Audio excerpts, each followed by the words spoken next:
இந்த காணொலியை தொடர்ந்து பார்க்கறதுக்கு முன்னாடி மறக்காம தமிழ் ஜனம் சேனலை சப்ஸ்கிரைப் பண்ணிடுங்க. போதைப் பொருள் பயன்படுத்திய வழக்கில் நடிகர் ஸ்ரீகாந்த் கைது செய்யப்படுவார் என்ற தகவல் தற்போது வெளியாகியுள்ளது.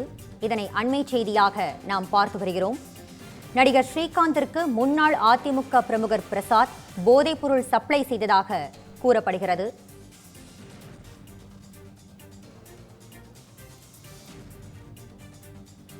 நடிகர் ஸ்ரீகாந்தை தற்போது கைது செய்து இருப்பதாக தகவல்கள் கிடைத்துள்ளது.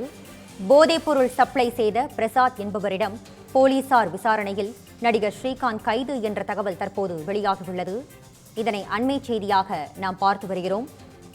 விசாரணையை தொடர்ந்து நடிகர் ஸ்ரீகாந்தை போதைப்பொருள் தடுப்பு பிரிவு போலீசார் கைது செய்துள்ளதாக தகவல்கள் வெளியாகியுள்ளது.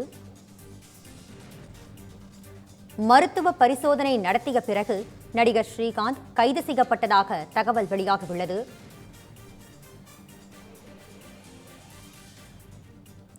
இது பற்றிய விரிவான தகவல்களை வழங்குவதற்காக நமது செய்தியாளர் தாமோதரன் இணைகிறார். தாமோதரன், கூடுதல் விவரங்களை பதிவு பண்ணுங்க. வணக்கம் நிவேதா. தடை செய்யப்பட்ட போதைப் பொருள் பயன்படுத்தியதாக வழக்கு ஒன்றில் பிரபல நடிகரிடம் தனிப்படை போலீசார் விசாரணை நடத்துவதாக தகவல் கிடைக்கப்பட்டிருந்தது.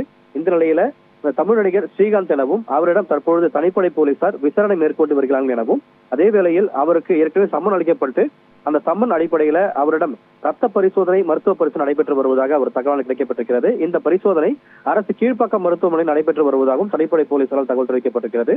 மேலும் இந்த வழக்குடைய பின்னணியாக பார்க்கும் பொழுது இவருக்கு அதிமுகவினுடைய ஐடி விங் முன்னாள் பிரமுகர் பிரசாத் என்பவர் இவருக்கு இந்த கொக்கைன் போதைப் பொருளை கொடுத்ததாகவும், இவருக்கு கடந்த 2 தினங்களுக்கு முன்னதாக தனிப்படை போலீசாரால் பெங்களூருவில் இருந்து 2 விளையாடர்கள் கைது செய்யப்பட்டதாக, அவர்களிடமிருந்து கிட்டத்தட்ட 14 கிராம் கொக்கைன் அந்த தடை செய்யப்பட்ட போதைப் பொருளானது பறிமுதல் செய்யப்பட்டது. அவருடன் நடத்தப்பட்ட விசாரணையில் பெங்களூருவில் தங்களிடமிருந்து பிரசாத் என்ற நபர் அந்த போதைப் பொருளை வாங்கியதாகவும், அந்த பிரசாத்திடமிருந்து மற்ற இடங்களுக்கு மற்ற நபர்கள் சென்றிருக்கலாம் என்ற தகவல் அவர்கள் தகவல் கொடுக்கப்பட்டிருந்தது. மேலும் ஏற்கனவே பிரசாத் என்பவரிடம் சென்னை நுங்கம்பாக்கத்தில் இயங்கி வரக்கூடிய ஒரு பப்பில் ஏற்பட்ட தகராறு காரணமாக அவர் கைது செய்யப்பட்டிருந்தார். அந்த கைது செய்யப்பட்ட பிறகு அவர் கட்சி பொறுப்பிலிருந்து நீக்கப்படுகிறார் என்ற ஒரு அதிகாரப்பூர்வ அறிவிப்பும் கூட அந்த கட்சி சார்பாக அறிவிக்கப்பட்டிருந்தது. இந்த நிலையில தொடர்ச்சியாக பிரசாத் என்பவரோட விசாரணை மேற்கொள்ளும் பொழுது அவரும் அந்த போதைப் பொருள் பழக்கத்தில் ஈடுபட்டதும், இவரிடமிருந்து ஒரு சில முக்கிய நபர்களுக்கு அந்த போதைப் பொருள் கொடுக்கப்பட்டதாகவும் ஒரு தகவல் கிடைக்கப்பட்டிருந்தது. மேலும் அவரிடம் தொடர்ச்சியாக நடைபெற்ற விசாரணையில் ஒரு பிரபல நடிகருக்கும் அவர் இந்த போதைப் பொருளை கொடுத்திருக்கிறார் என்ற தகவல் கிடைக்கப்பட்டிருந்தது. அந்த போதைப் பொருள் யார் என்று பார்க்கும் பொழுது தமிழ் பிரபல நடிகர் ஸ்ரீகாந்திற்கு இது தொடர்பு இருப்பதாகவும் தகவல் கிடைக்கப்பட்டிருந்தது. மேலும் அதன் அடிப்படையில் தான் அவருக்கு ஏற்கனவே சம்மன் அளிக்கப்பட்டு தற்பொழுது மருத்துவ பரிசோதனை நடைபெற்று வருகிறது. ஒருவேளை இந்த பரிசோதனை முடிவிற்கு பிறகு ஊர்ஜிதப்படுத்தப்பட்டால் அவரை கைது செய்து அவரிடம் அடுத்த கட்ட விசாரணை மேற்கொள்வதற்கான நடவடிக்கையை தற்போது போலீசார் மேற்கொண்டு வருகிறார்கள். குறிப்பா இந்த நடிகர் ஸ்ரீகாந்தை தவிர்த்து மற்ற யாருக்கும் இதில் கொடுக்கப்பட்டிருக்கிறதா, இதில் யாரெல்லாம் சம்பந்தப்பட்டிருக்கிறார்கள் என்ற விசாரணை தொடர்வதற்காக அவரிடம் தொடர்ச்சியாக தனிப்படை போலீசார் விசாரணை மேற்கொண்டு வருகிறார்கள். நிவேதா, உங்கள் விரிவான தகவல்களுக்கு நன்றி தாமோதரன்.